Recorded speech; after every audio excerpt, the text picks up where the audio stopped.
જય શ્રી રામ. કેમ છો તમે બધા? આઈ હોપ બધા મજામાં હશો. તો હું મમ્મીના ઘરેથી આવી ગઈ છું અને આજની અમારી સવાર સ્ટાર્ટ થઈ ગઈ છે ચા બનાવવાથી. હવે પહેલાં ચા નાસ્તો કરી દઈશું. નહીં ધોઈને રેડી થઈ ગયા છીએ. પૂજા પાઠ બધું પતી ગયું છે. તો 2-3 વિડીયોમાં તમે મમ્મીને કે અક્ષયને જોયા નહીં હોય, તો આજે હમણાં ચા નાસ્તો પહેલાં પતાવી દઈએ, પછી હું તમને બધાને મળાવું છું. તો વિડીયોને એન્ડ સુધી જોતા રહેજો. ફ્રેન્ડ્સ, 11:15 વાગી ગયા છે. ઘરનું બધું જ કામ સપાસટ કરી દીધું, બધું પતી ગયું છે. અને આ રહ્યા અમારા કેવું છે? શું કરી રહ્યા છો?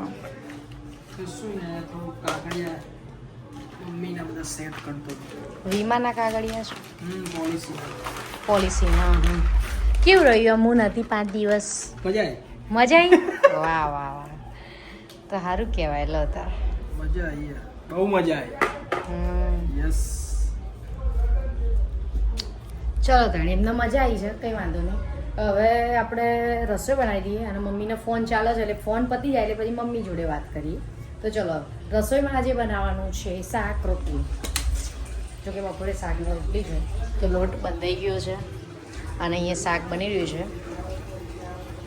રીંગણ બટાકાનું છે અને આ ઉપર ઓકે કઢી છે, ગરમ કરવા મૂકી છે.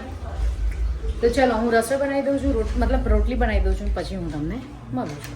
હવે સાંજ થઈ ગઈ, ચા નાસ્તો બધું પતાવી દીધું છે. અત્યારે થોડું કામ છે તો ડીમાર્ટમાં જઈએ છીએ અને ડીમાર્ટમાંથી પછી થોડું કામ છે તો ત્યાંથી બહાર પણ જવાના છે. તો વિડીયોમાં બનાવી રહેજો.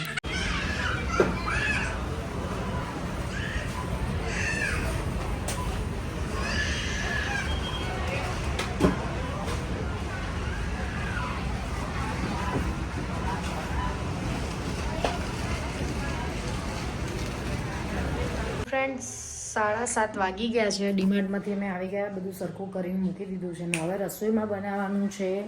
મતલબ એનો ટેસ્ટ તો ગાર્લિક બ્રેડ જેવો જ આવે, ચીઝ ચીલી ગાર્લિક બ્રેડ જેવો. પણ જે કાલે અમે પાઉંભાજી મતલબ લાવ્યા હતા, તો એના જે પાઉં પડ્યા છે, તો એક વખત મેં મસાલા પાઉં બનાવ્યા હતા. તો અને એક વખત પાઉંને વચ્ચેથી કટ કરીને ચીઝને બધું એડ કરીને બનાવ્યા હતા. આજે થોડું અલગ રીતે કરીશ. ટેસ્ટ લગભગ સેમ જ આવશે, પણ હું એ ફર્સ્ટ ટાઈમ જ આ રીતનું એ ટ્રાય કરું છું. તો આજે પાઉંની રેસીપી બનાવવાની છે, વેસ્ટમાં બતાવતી જાઉં છું.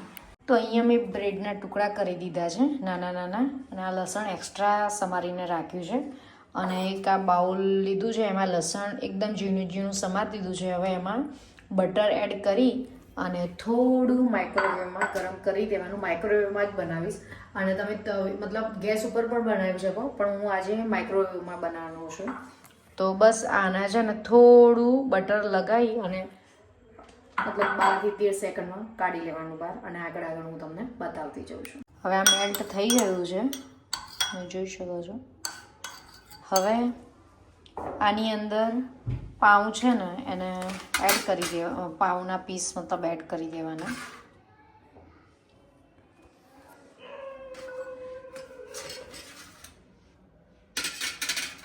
અત્યારે ફર્સ્ટ વખત ટ્રાય કરવા જ બનાવી રહી છું.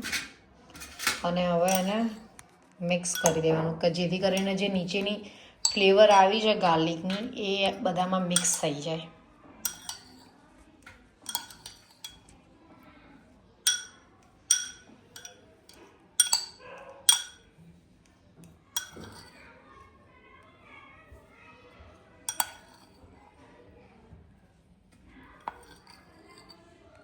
તો બસ આમાં છે ને મેલ્ટ ચેડર ચીઝ છે આ રહી. તો જેટલી તમને અનુકૂળ હોય એટલી તમે એડ કરી શકો.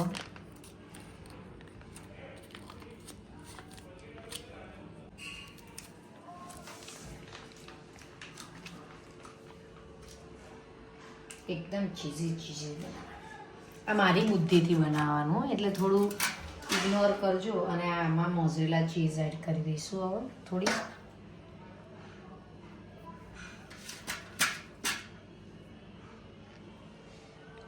મોઝરેલા ચીઝ, પછી બીજું બસ.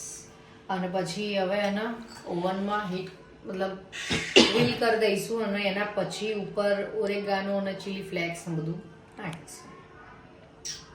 ચાલો તારે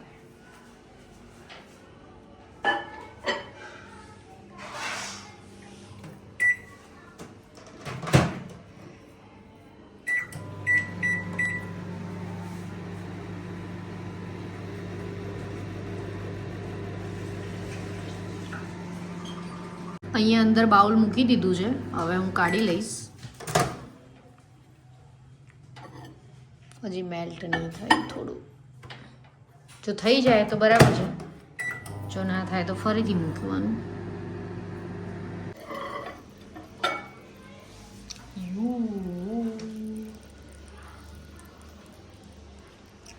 બસ હવે આમાં ઓરેગાનો અને ચીલી ફ્લેક્સ એડ કરી દઈશું આપણે.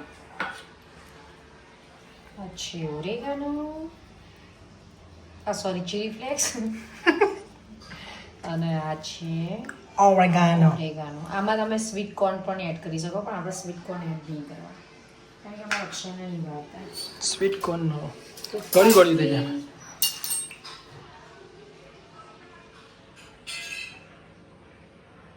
ના થઈ ગયું છે.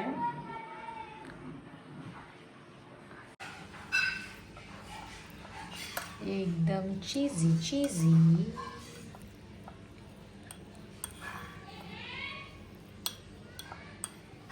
નાઈસ.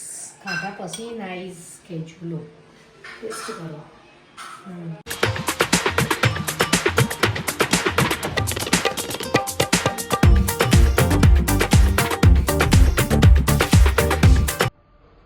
જમવાનું ઘરનું કામકાજ ને બધું પતી ગયું છે અને થોડું અત્યારે વેધર ચેન્જ થઈ ગયું છે, મતલબ ઠંડી ગરમી બધું મિક્સ ચાલતું હોય છે અને ગરમી પણ સ્ટાર્ટ થઈ ગઈ છે. તો અક્ષયને થોડું ગળામાં તકલીફ થઈ ગઈ છે, તો અત્યારે બનાવી રહી છું ગરમ પાણી.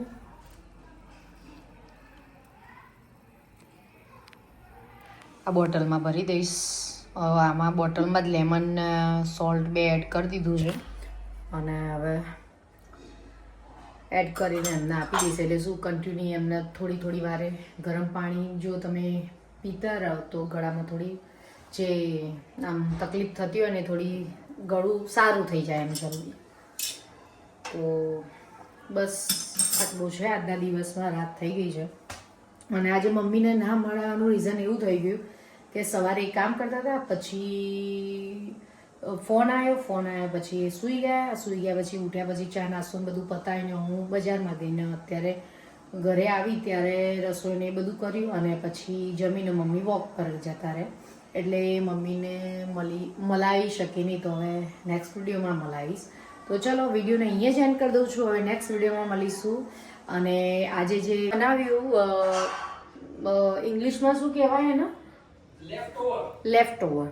એનો મતલબ કે જે પડેલી વસ્તુ છે તો એનો સવારની પડેલી સાંજે યુઝ કરીએ કેમ કે બીજા દિવસની બસ તો એનો લેફ્ટ ઓવર કહેવાય કે કાલની વસ્તુ આજે યુઝ કરો કે સવારની વસ્તુને રાત્રે યુઝ કરો, એના લેફ્ટ ઓવર કહેવાય. તો બસ એ રેસીપી તમને પસંદ આવી હોય તો લાઈક શેર સબસ્ક્રાઈબ કરજો અને સારી સારી કમેન્ટ્સ કરજો. તો નેક્સ્ટ વિડીયોમાં મળીશું. Bye bye, take care.